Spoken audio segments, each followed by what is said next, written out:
नमस्कार दोस्तों, इस वीडियो में आप सीटेट संस्कृत पेडागोजी के कुछ महत्वपूर्ण प्रश्नों की श्रृंखला देखने जा रहे हैं। सीटेट संस्कृत पेडागोजी सीरीज की ये प्रमुख 11वीं वीडियो है। अगर आप सीटेट संस्कृत पेडागोजी के साथ साथ अन्य सभी सब्जेक्ट्स के कंप्लीट पेडागोजी के अलावा सीटेट दिसंबर 2021 और प्रीवियस ईयर के अपर प्राइमरी और प्राइमरी सभी शिफ्टों के सभी सब्जेक्ट्स के कंप्लीट पेपर सॉल्यूशन को डिटेल में देखना चाहते हैं तो इस वीडियो के बाद इस वीडियो का डिस्क्रिप्शन जरूर चेक करिएगा। और अगर आप चैनल पर पहली बार विजिट कर रहे हैं तो इसको सब्सक्राइब करते हुए बेल आइकन को जरूर प्रेस कर लीजिएगा सीटेट, यूपी टेट और सुपर टेट की बेहतरीन तरीके से तैयारी करने के संदर्भ में। चलिए दोस्तों, आज के इस महत्वपूर्ण वीडियो को शुरू करते हैं।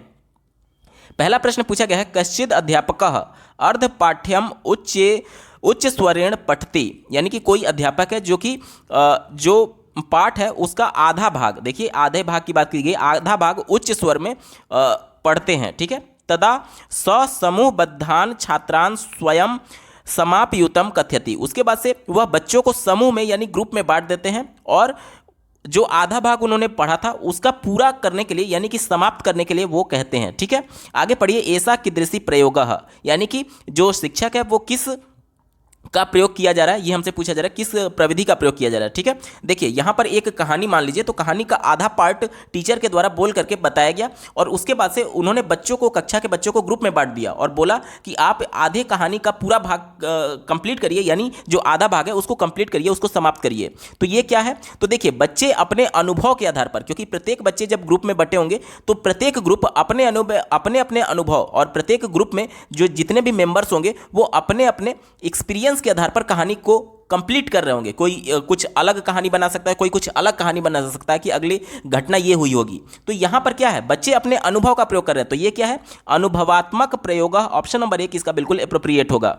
अगला प्रश्न पूछा गया था, छात्रेषु शब्द संग्रहस्य विकासाय का सर्वोपयुक्ता पद्धति भवितुम शक्यते, यानी कि हमसे ये पूछा जा रहा है कि छात्रों के शब्द संग्रह यानी कि वोकैबुलरी को डेवलप करने के लिए, उसके विकास करने के लिए सबसे उपयुक्त पद्धति कौन सी है, वो हमसे पूछा जा रहा है। चलिए चौथे विकल्प से शुरुआत करेंगे। कहा जा रहा है कि सर्वेषाम नवीन शब्दानाम वाक्येषु प्रयोगः, यानी कि सभी नवीन शब्दों का वाक्यों में प्रयोग करना। तो ये विकल्प निगेटिव है, क्योंकि जब शब्द नवीन है, जब बच्चा शब्द को समझ ही नहीं पा रहा, उसका अर्थ ही नहीं जान पा रहा है, तो वाक्य में प्रयोग कैसे कर लेगा। ये विकल्प निगेटिव है, हमारा उत्तर नहीं होगा, क्योंकि शब्द बच्चे के लिए नया है, तो जब तक उसका अर्थ नहीं जानेगा तब तक वाक्य में प्रयोग कर नहीं पाएगा, यानी नए शब्दों को जब तक नहीं जानेगा तब तक इसका यूज कर ही नहीं सकता। और ये विकल्प कर रहा है नए शब्दों को वाक्य में प्रयोग करने के लिए, इसलिए निगेटिव हो गया, ठीक है।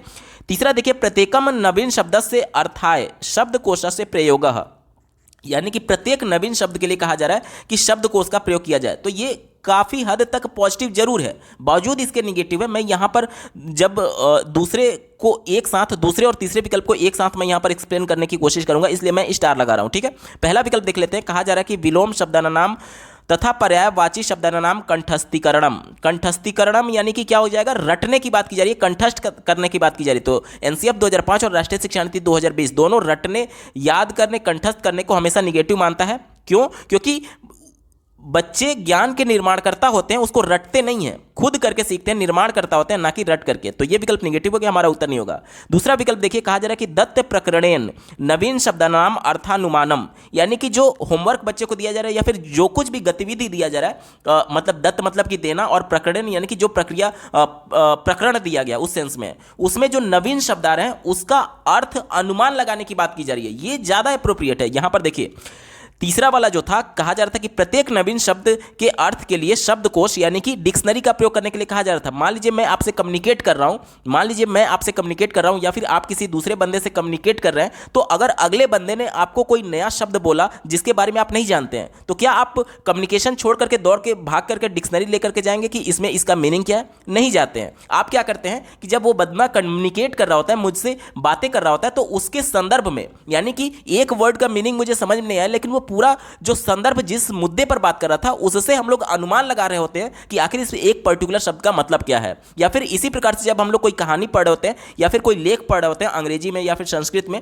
तो ऐसा नहीं है कि हमें सभी वर्ड्स के मीनिंग पता है, लेकिन हम क्या करते हैं कि उस कॉन्टेक्स्ट में, जिस संदर्भ में वो लेख लिखा गया है या फिर कहानी लिखा गया है, उस संदर्भ में जोड़ते हुए उस शब्द का मीनिंग का अनुमान लगाने की कोशिश करते हैं। तो ये ज्यादा एप्रोप्रिएट है, क्योंकि जब हम एक दूसरे से बातचीत करें तो हम बार बार डिक्शनरी का प्रयोग कर ही नहीं सकते हैं। तो ये ज्यादा एप्रोप्रिएट होगा कि जो नए शब्द आ रहे हैं उसका कॉन्टेक्स्ट में, यानी उसके संदर्भ में उसका अर्थ का अनुमान लगाया जाए। ठीक है, तो ऑप्शन नंबर 2 यहां पर ज्यादा अप्रोप्रिएट है और ऑप्शन नंबर 3 थोड़ा सा संकुचित है, इस वजह से निगेटिव हो गया, हमारा उत्तर नहीं होगा। ठीक है, उम्मीद करता हूं आपको बेहतर ढंग से समझ में आया होगा।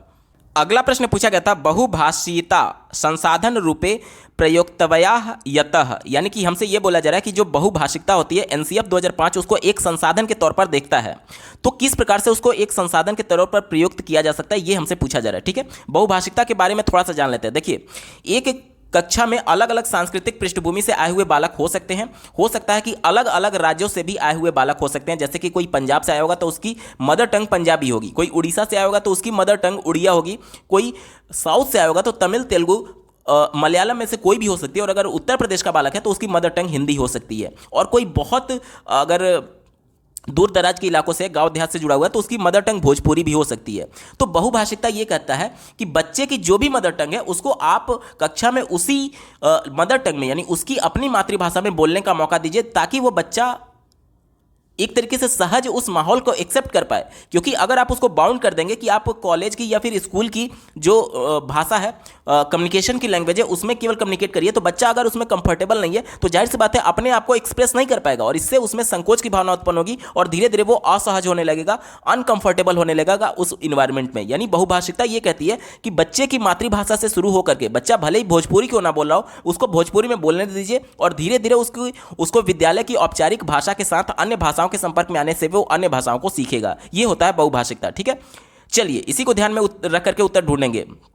पहले विकल्प से शुरू करते हैं। कहा जा रहा है कि बालकाः बहवी भाषा शिक्षितुम शक्नुवन्ति, यानी कहा जा रहा है कि बालक बहुत सारे भाषाएं सीखते हैं। बहुभाषिकता का मतलब ये हो गया, तो ये विकल्प निगेटिव है। बहुभाषिकता का मतलब ये है कि बच्चा शुरुआती दौर में तो केवल वो अपनी मातृभाषा का प्रयोग कर रहा था ना, यानी वो एक तरीके से एक्सेप्टेड हो, क्योंकि ये उस पर बंदिशें ना लगाई जाएं कि तुम भोजपुरी बोल रहे हो तो तुम कक्षा में नहीं आओगे, तुम चाहे जो भी भाषा बोल रहे हो तुम सब कुछ एक्सेप्टेड हो, आप जो भी भाषा बोलेंगे सब कुछ कक्षा में एक्सेप्टेड है, ये माहौल होना चाहिए बहुभाषिकता का मतलब। ठीक है, यहां पर ये प्रैक्टिकली संभव भी नहीं है कि देखिए अगर तमिल, मलयालम, तेलुगु, हिंदी, उड़िया, पंजाबी, इन सब रिलेटेड अगर बच्चे भाषा बोल रहे हैं, अलग अलग सांस्कृतिक पृष्ठभूमि से आए हुए बालक, तो एक बच्चा इन सभी भाषाओं को सीख ही नहीं सकता है। और ये विकल्प कह रहा है कि बालकों को बहुत सारी भाषाएं सीखने के संदर्भ में, तो ये विकल्प निगेटिव हो गया, हमारा उत्तर नहीं होगा।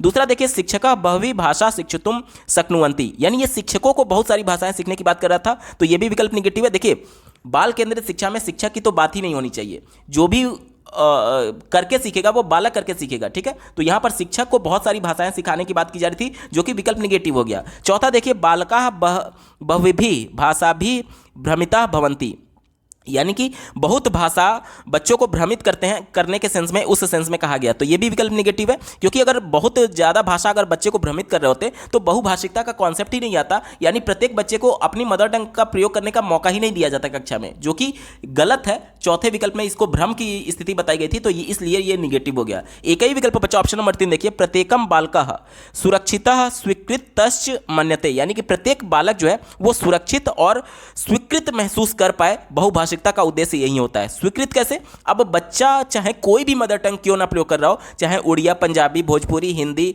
तमिल, तेलुगु, मलयालम, सबको एक्सेप्ट किया जा रहा है कक्षा में, इसी को तो स्वीकृत करना कहते हैं। और सुरक्षित कहने का मतलब कि बच्चा जब अपनी मदर टंग में बोल रहा है तो जाहिर सी बात है वो कंफर्टेबल फील करेगा अपने आप को एक्सप्रेस करने में, तो इसे सुरक्षित के सेंस में यूज किया गया है। तो ऑप्शन नंबर 3 बिल्कुल अप्रोप्रिएट है, यही इसका सटीक जवाब होगा। अगला प्रश्न पूछा गया था, कक्षायाम कथा श्रावणम पुनः पुनः भवित्वयम यतः, यानी कि कक्षा में कथा श्रवण जो है, कहानी कथन जो है वो बार बार करना चाहिए, ऐसा क्यों? तो कहानी कथन के माध्यम से हम बच्चे को ग्रामर भी बता सकते हैं। क्यों?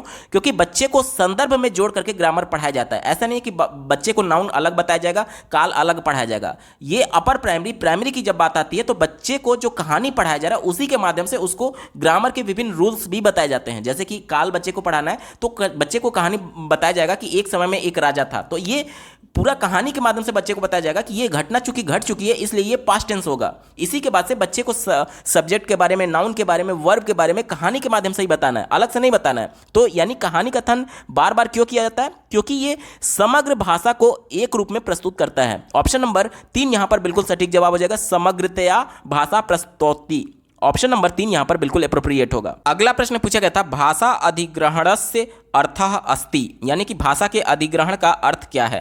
देखिए, भाषा के अधिग्रहण को हम लोग भाषा अर्जन भी बोलते हैं। जब बच्चा परिवार में जन्म लेता है तो वह अपने माता पिता और अपने आसपास के लोगों को देखते हुए, उनका अनुकरण करते हुए उसी प्रकार से अनुक्रिया करना शुरू कर देता है, उसी प्रकार से शब्दों को पकड़ते हुए बोलना शुरू कर देता है। यानी कि वो उसने क्या किया, बिना ग्रामर के नियम के अंतर्गत, बिना चेतन मन से वह भाषा का अधिग्रहण करने लगता है, एक ही शब्द को बार बार रिपीट करते हुए। जैसे जब बच्चा बोलना शुरू करता है तो अचानक नहीं शब्दों को, वाक्यों को बोलने लगता है। पहले वो म प, एक ही वर्ड को, एक ही वर्ण को, एक ही शब्द को बार बार वो रिपीट कर रहा होता है, एक ही अक्षर को बार बार रिपीट कर रहा होता है। क्यों? क्योंकि वो उसको कॉपी कर रहा होता है, अनुकरण कर रहा होता है। और जैसे जैसे वो उस पर कमांड पाने लगता है, धीरे धीरे वो वर्णों को जोड़ करके शब्द बनाने लगता है और शब्दों को जोड़ करके वाक्य बनाने लगता है और धीरे धीरे लंबे लंबे वाक्य बोलना सीख जाता है। तो ये होता है भाषा का अधिग्रहण, यानी कि अनौपचारिक तरीके से। अनौपचारिक का मतलब क्या हुआ कि जो बिना व्याकरण के नियमों के अंतर्गत बच्चा नेचुरल इन्वायरमेंट में सीख रहा है, उसे अनौपचारिक पद्धति कहते हैं। और अचेतन मन से, अचेतन मतलब क्या हुआ कि बच्चा कोई विशेष तौर पर ध्यान नहीं दे रहा है, कि बच्चा सीखने के लिए प्रयास नहीं कर रहा है, वो बच्चा अचेतन मन से है क्योंकि वो लोगों का अनुकरण कर रहा है।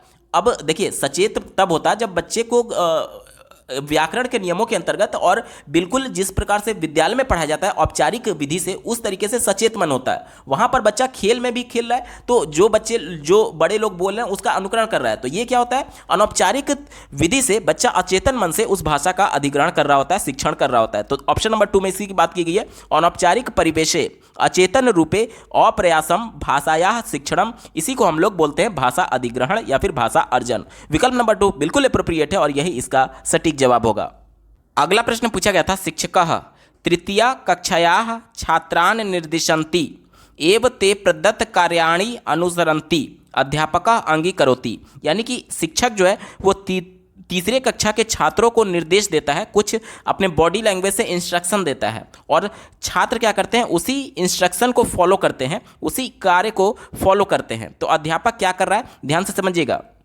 आप प्राइमरी स्कूल में देखते होंगे कि कविता किस प्रकार से पढ़ाया जाता है। वो अपने हाथों का और भाव भंगिमा का, अपने पूरे बॉडी लैंग्वेज का इस्तेमाल कर रहे होते हैं उस कविता में आए हुए शब्दों को हूबहू एक तरीके से कम्युनिकेट करने के संदर्भ में। जैसे कि मान लीजिए एक कहानी है, एक कविता है, एक मोटा हाथी झूम के चला मकड़ी की जाल में जाके वो फंसा। तो जब बच्चे को ये कहानी कक्षा में सुनाई जाती है तो क्या किया जाता है, एक मोटा हाथी, जब मोटा शब्द आता है तो अपने दोनों हाथों को फैला करके मोटापे का इशारा टीचर के द्वारा किया जाता है। और जब हाथी वर्ड आएगा तो अपने हाथ के केहूनी को नाक से सटाते हुए टीचर सूंड बनाते हुए हाथी का इशारा करती है। तो ये क्या है कि जो शब्दों का प्रयोग किया जा रहा है बॉडी लैंग्वेज में, उसी शब्दों को कम्युनिकेट किया जा रहा है अपने हाव भाव जेस्चर्स के माध्यम से, अपने भाव भंगिमा के माध्यम से, अपने बॉडी लैंग्वेज का यूज करते हुए। तो इसी प्रकार के बॉडी लैंग्वेज का यूज जो है वो जो बच्चे हैं वो भी अनुसरण करते हैं। तो ये क्या है, तो ये टोटल फिजिकल रिस्पॉन्स इसे बोलते हैं, जिसे हिंदी में समग्र शारीरिक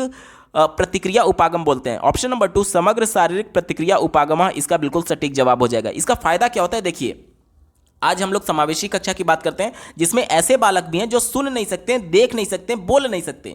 तो मान लीजिए एक ऐसा बालक है जो कि देख नहीं सकता लेकिन सुन सकता है। तो जब हम बोल करके उसको कम्युनिकेट कर रहे हैं तो बच्चा वो कविता सुन पा रहा है। लेकिन कोई एक ऐसा बच्चा भी होगा जो सुन नहीं सकता लेकिन देख सकता है। तो जब वो मेरे शब्दों को नहीं सुन पाएगा, लेकिन जो मैं अपने हाथों का, अपने शरीर का, अपने बॉडी लैंग्वेज का इस्तेमाल करूंगा तो उससे थोड़ा थोड़ा हिंट मिल सकता है उसको कि हाँ किस टॉपिक पर बात हो रही है या फिर किसके तरफ टीचर हमें बताने की कोशिश कर रहे हैं। तो इससे क्या होता है कि समावेशी कक्षा में बहुत ज़्यादा हेल्प मिलती है सभी बच्चों को एक से ज़्यादा तरीके से बोले जा रहे शब्दों को कम्युनिकेट करने के संदर्भ में। ठीक है, तो हमसे केवल इतना ही पूछा गया था कि ये कौन सी उपागम है। तो ये समग्र शारीरिक प्रतिक्रिया, जिसे अंग्रेजी में टोटल फिजिकल रिस्पॉन्स बोला जाता है। विकल्प नंबर 2 बिल्कुल सही उत्तर है। अगला प्रश्न पूछा गया था सस्वर पठन क्रिया प्रामुख्येन करणीया, यानी कि सस्वर पठन क्रिया जो है वो प्रमुख रूप से किसके साथ की जाती है। तो देखिए प्राइमरी स्कूल में जब आप जाएंगे तो वहां पर बच्चे खूब जोर जोर से चिल्ला करके पढ़ रहे होते हैं। तो सस्वर पाठन जो होता है वो कनिष्ठ छात्रों के साथ, यानी कि छोटे बच्चों के साथ किया जाता है। ऑप्शन नंबर 1 बिल्कुल एप्रोप्रिएट है और यही इसका सटीक जवाब होगा। अगला प्रश्न पूछा गया था सुधा महोदया स्व छात्रान एकम अनुच्छेद लेखनाय प्रकरणम ददाति, यानी कि सुधा महोदय जो कि एक शिक्षिका है, उनके द्वारा कक्षा के छात्रों को एक अनुच्छेद लिखने का प्रकरण दिया गया है। अयम लेखन गतिविधि कस्य उदाहरणम अस्ति, यानी कि ये लिखने की जो गतिविधि है वो किसका उदाहरण है। तो स्वतंत्र रूप से बच्चे अपने मौलिक विचारों का प्रयोग कर रहे होंगे अनुच्छेद को लिखने में। तो ये क्या है, ये फ्री कंपोजिशन है, यानी स्वतंत्र रचना, बच्चे अपने मौलिक विचारों का प्रयोग कर रहे हैं। विकल्प नंबर 2 बिल्कुल अप्रोप्रिएट है, यही इसका सटीक जवाब होगा। अगला प्रश्न पूछा गया था, आशा महोदयाः कक्षा निषेधात्मक वाक्यानाम अभ्यासः करोति, यानी कि आशा महोदया जो कि एक शिक्षिका हैं, उनके द्वारा कक्षा में नकारात्मक वाक्यों का अभ्यास कराया जा रहा है। नकारात्मक यानी निगेटिव सेंटेंसेस का अभ्यास कराया जा रहा है। सा छात्रान एकम वाक्यम प्रददाति, वह छात्रों को एक वाक्य प्रदान करती है। छात्र अपेक्षते यत ते अस्य निषेधात्मकम रूपम कथयेयु, और जो शिक्षिका के द्वारा वाक्य दिया गया है वो पॉजिटिव सेंस में दिया गया है, और छात्रों से ये अपेक्षा की जाती है कि छात्र इसे निगेटिव यानी कि निषेधात्मक वाक्य में कन्वर्ट करें, बदलें। आशा महोदया स्वकक्षायाम अंगीकरोति, यानी कि वो शिक्षिका कक्षा में क्या करने की कोशिश की जा रही है शिक्षिका के द्वारा। ठीक है, ध्यान से समझिएगा। ये प्रश्न ये कह रहा है कि जैसे मैं आपसे एक वाक्य बोलूं कि कैरियर बिट पूरी कोशिश कर रहा है आपको अपनी तरफ से सीटेट की तैयारी कराने के संदर्भ में, और कैरियर बिट के वीडियोज मैं उम्मीद करता हूं आपके लिए बहुत ज़्यादा हेल्पफुल होगी। मैं अगर आपको बोलूं कि ये जो वाक्य मैंने बोला कि कैरियर बिट की वीडियो जो है वो आपके लिए हेल्पफुल है, और अगर आपसे अपेक्षा करता हूं कि इसको निगेटिव में कन्वर्ट करिए, तो आप क्या कहेंगे कि कैरियर बिट की वीडियो सीटेट के लिए हेल्पफुल नहीं है।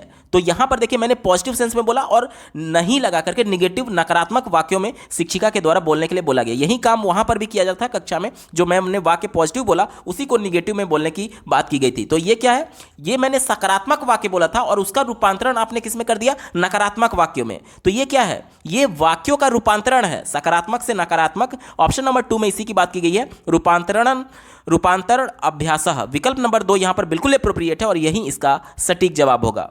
अगला प्रश्न पूछा गया था, अली महोदयः पति पत्नयोः दैनिक वृत्तम आधृत्य एकम ध्वन्यंशम संचालयति, यानी कि अली महोदय जो कि एक शिक्षक हैं, उनके द्वारा कक्षा में एक पति पत्नी के दैनिक चर्या के बीच जो बातचीत की जाती है उसके कुछ अंश सुनाए जाते हैं। ठीक है, टेप रिकॉर्डर में कुछ अंश सुनाए जाते हैं। आगे पढ़िए, तत्पश्चात स छात्र है श्रुतम ध्वनियंशम आधृत्य सत्यम असत्यम इति विभज्य एकम कार्यपत्रकम छात्रान प्रददाति, यानी कि उसके बाद से छात्रों को एक कार्यपत्रक यानी कि वर्कशीट प्रोवाइड किया गया है जो कि ध्वनि अंश बच्चों ने सुना है उस पर आधारित सत्य और असत्य को छांटने के संदर्भ में, विभाजित करने के संदर्भ में। यानी कि एक बच्चे को समझ लीजिए कि टेप रिकॉर्डर के माध्यम से ऑडियो क्लिप सुनाया गया और उसके बाद से उस ऑडियो क्लिप पर आधारित एक बच्चे को वर्कशीट दी गई है, सभी बच्चों को वर्कशीट दी गई है और वर्कशीट में उसी जो बच्चे को सुनाया गया था टेप रिकॉर्डर में ऑडियो क्लिप में, उस पर आधारित कुछ वाक्य लिखे गए हैं जिसमें बच्चे को सत्य और असत्य को छांटना है। ठीक है, अब हमसे प्रश्न पूछा जा रहा है, एतत् द्वारा अली महोदया छात्राणाम कौशलम दृढ़यति, यानी कि इस विधि के द्वारा, इसके द्वारा अली महोदय छात्रों के किस कौशल को दृढ़ करना चाहते हैं। तो देखिए, बच्चे सही और गलत का विभाजन कैसे कर पाएंगे, जब बच्चे उस ऑडियो को सुने रहेंगे, जब सुने रहेंगे और सुन करके समझे रहेंगे तभी तो सही गलत को छांट पाएंगे। यानी कि यहाँ पर सुनने के कौशल को बढ़ावा दिए जाने की बात की जा रही है। ऑप्शन नंबर 2 श्रवणम इसका बिल्कुल अप्रोप्रिएट जवाब हो जाएगा। ऑप्शन नंबर 2 बिल्कुल सही उत्तर है, क्योंकि जब बच्चे केवल सुन ही तो सकते हैं, देख तो सकते नहीं है क्योंकि ऑडियो क्लिप था। तो जब सुन सकते हैं और सुन अच्छे से अगर सुने रहेंगे तभी सत्य और असत्य को छांटेंगे, यानी कि श्रवण कौशल को विकसित किया जा रहा है। दोस्तों, संस्कृत पेडागोजी के महत्वपूर्ण प्रश्नों की यह श्रृंखला आपको कैसी लगी कमेंट के माध्यम से जरूर बताइएगा, क्योंकि आपका एक कमेंट मुझे मोटिवेट करेगा ऐसे ही महत्वपूर्ण वीडियो लाने के संदर्भ में।